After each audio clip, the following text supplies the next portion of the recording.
علامہ صاحب سے سوال کرنا ہے مجھے. بسم اللہ. جی یہ کہہ رہا ہوں کہ ہم جو جتنے اس عالم اسلام میں یہ سب جو حالات ہیں، ہم اگر ان کا تجزیہ کریں اور ہم اپنے رسول اکرم صلی اللہ علیہ وسلم اور ان کی آل پر جنہوں نے ایسی قربانیاں دی اور جو ہمیں انہوں نے سبق سکھایا ہے، ہم اس سبق سے بالکل ہٹ چکے ہیں. آج یہ رمضان کا مہینہ دیکھیں کتنا مبارک مہینہ ہے، اس میں ہم ذخیرہ اندوزی کر رہے ہیں، مال مہنگا بیچ رہے ہیں، اور لوگ ایسے بیچارے تڑپ رہے ہیں جو کہ روزدار جو کہ روزہ افطار نہیں سکتے، ان کے گھروں تک بھی ہم نہیں پہنچا رہے. وہ جو کہ مولا علی کا آپ کو معلوم قصہ کہ مولا علی جو اپنے کندھے پر رکھ کے جاتے تھے اور ان ضعیفوں کو ان مجبوروں کو دیتے تھے. جب وہ شہید ہو گئے تو حضرت امام حسن امام حسین کا جب گزر ہوا تو انہوں نے پوچھا شخص سے کہ تو کیوں رو رہا ہے؟ تو اس نے کہا کہ ایک شخص آتا تھا، ان کا حلیہ یہ تھا، وہ مجھے پورا اناج اور کھانا دے کے جاتے تھے. کیا آج ہم اس راستے پہ ہیں؟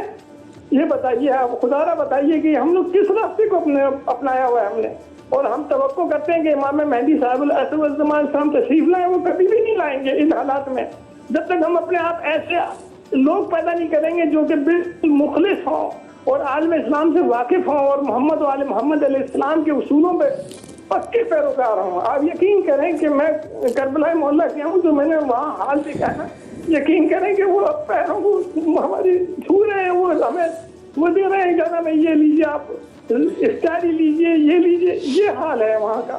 اور ایک ہم اپنا حال دیکھتے ہیں کہ ہم پاکستان کے مسلمان کس راستے پہ چل پڑے ہیں، اس کی ذرا وضاحت کیجیے. اللہ آپ کے درد دل ہمیں بھی نوازے اس سے. جی علامہ صاحب فرمائیے. جی بہت واضح سی بات ہے، کوئی ایسا سوال نہیں ہے. درد دل آپ نے بالکل اچھا جملہ استعمال کیا کہ یہ ہے، اور یہ ہم ہی اس کے سبب ہے. ایسا نہیں ہے کہ ہم کسی اور کو بلیم کریں کہ بھئی وہ یہ کام کر رہا ہے، وہ یہ کام کرتا ہے. قرآن کریم نے ارشاد فرمایا کہ ان اللہ لا یغیر بقوم حتی یغیر ما بانفسہم.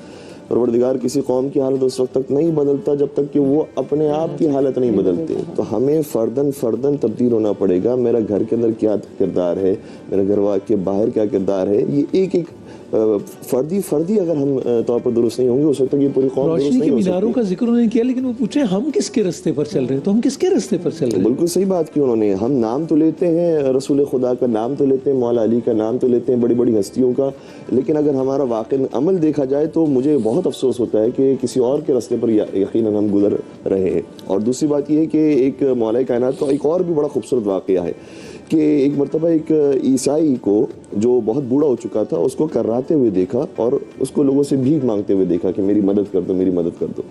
تو مولا نے فرمایا اس کی مدد کیوں نہیں کرتے ہو؟ تو کہا کہ یہ عیسائی، یہ کافر ہے، اس کی کیا مدد کریں. تو مولا نے فرمایا جب یہ جوان تھا اس وقت بھی یہ کافر تھا، اس وقت اس سے کام لے لیا تم نے، اور اس وقت تم اس سے کام لیتے رہے. اب جب بوڑھا ہو گیا تو یاد آ رہا ہے کہ یہ کافر ہے، اس لیے ہم اس کی کیا مدد کریں. اور پھر فرمایا کہ تم میں سے کوئی کھڑا ہو اور اس عیسائی کی مدد کرے. جب اس وقت بھی کوئی کھڑا نہیں ہوا تو امام امیر المومنین نے فرمایا بیت المال سے اس کی مدد کرو. یہ ہے حقوق، اس میں کافر کا بھی حق بنتا ہے، مسلمان کا بھی حق بنتا ہے، اپنوں کا بھی حق ہے، غیروں کا بھی حق ہے. اور اسی امیر المومنین نے جس نے عیسائی کی ایسی مدد کی، جب حضرت عقیل جو ان کے سگے بھائی تھے، جب وہ اضافی کچھ لینے کے لیے آئے تو فرمایا اے عقیل ذرا اپنا ہاتھ آگے کرنا، اور جلتا ہوا انگارہ جیسے قریب کرنا تھا. عقیل نے اپنے ہاتھوں کو پیچھے کیا، اے علی کیا کرنا چاہ رہے؟